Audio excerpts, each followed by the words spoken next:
Okay, so first game starting off the season, we go on the road to Chicago. Should be a fun game from a narrative standpoint as Trey Lance versus Justin Fields. This is a game I know a lot of Niners fans wanted last year as we were debating the quarterback situation, but we get it to kick off this season. And Trey Lance, first start in the 2022 season, is getting a touchdown according to Vegas, a 7-point spread on the road. Now, I know that everyone's picking the Bears to be one of the worst teams in football this year, but that still seems a little high to me. Doesn't that seem a little crazy to you?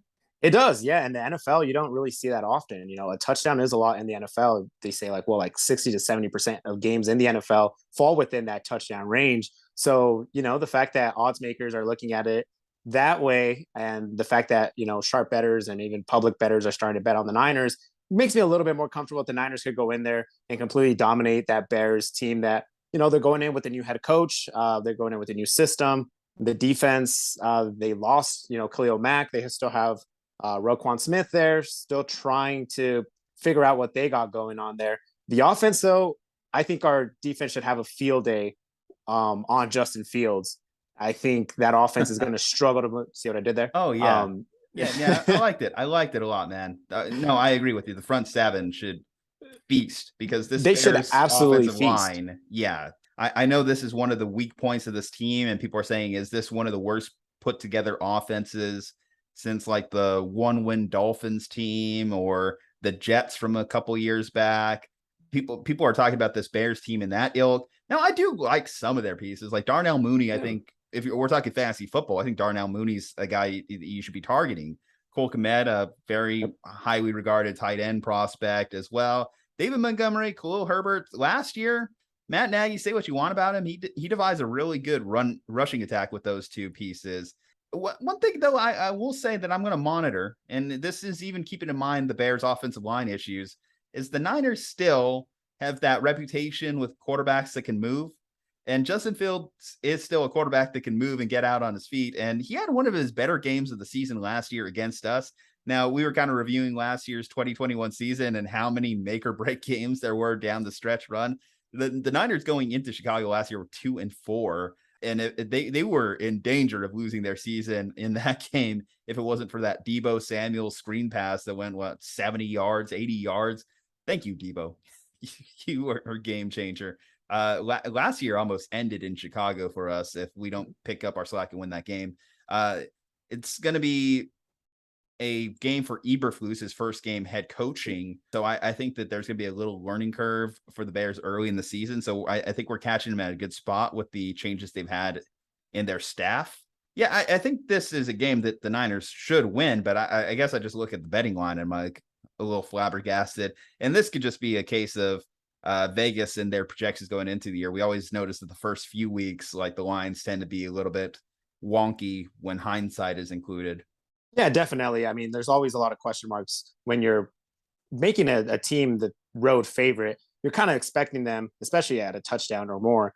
You're kind of expecting them to go in there and really dominate the game, and that's really what I'm expecting.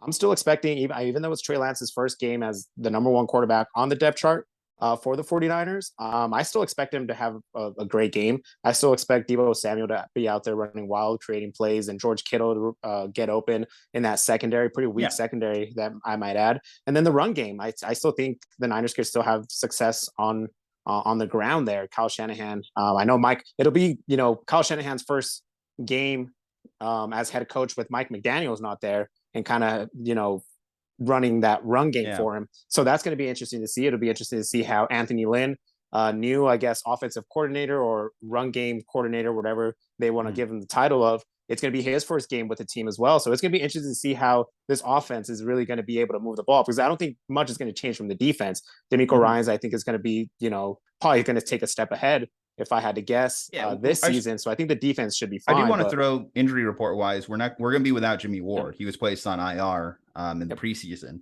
So we do take a little bit of a hit in the secondary. So I guess for me, that's really just means that the defensive line has to step up in this game and put Justin Fields on his ass. Nick Bosa, how many sacks do you expect for him to have in this game? I think this could be a good game. Or hell, rookie Drake Jackson. Oh, I think there's going to be plenty of guys who are going to have opportunities to get at Justin Fields. Now, once they get to the backfield and have an opportunity at him, are they going to be able to wrap him up? Because we remember that game last year where Justin Yeah. Fields actually had a pretty big play there where he actually made Nick Bosa himself miss there and was able to run for a touchdown. But I'm going to I call my think shot, though. I'm going to call my shot. I'm going to say 2 Bosa sacks, 1 Drake okay, Jackson sack. I'll give him one each. Nick having 2 would be awesome, but that'd be a lot to ask for. I could definitely see the interior of that defensive line as well getting in there. Charles Omenihu, Eric Armstead maybe getting in there as well. So I think one of those guys could definitely account for one of the sacks as well. I think this is going to be a good game for us. Homecoming for Robbie Gould. Hopefully it's not a game in which it comes down to field goals. But no, I think this is as favorable as a first game as you can get for Trey Lance, especially with all the stuff going on in the background with Jimmy Garoppolo.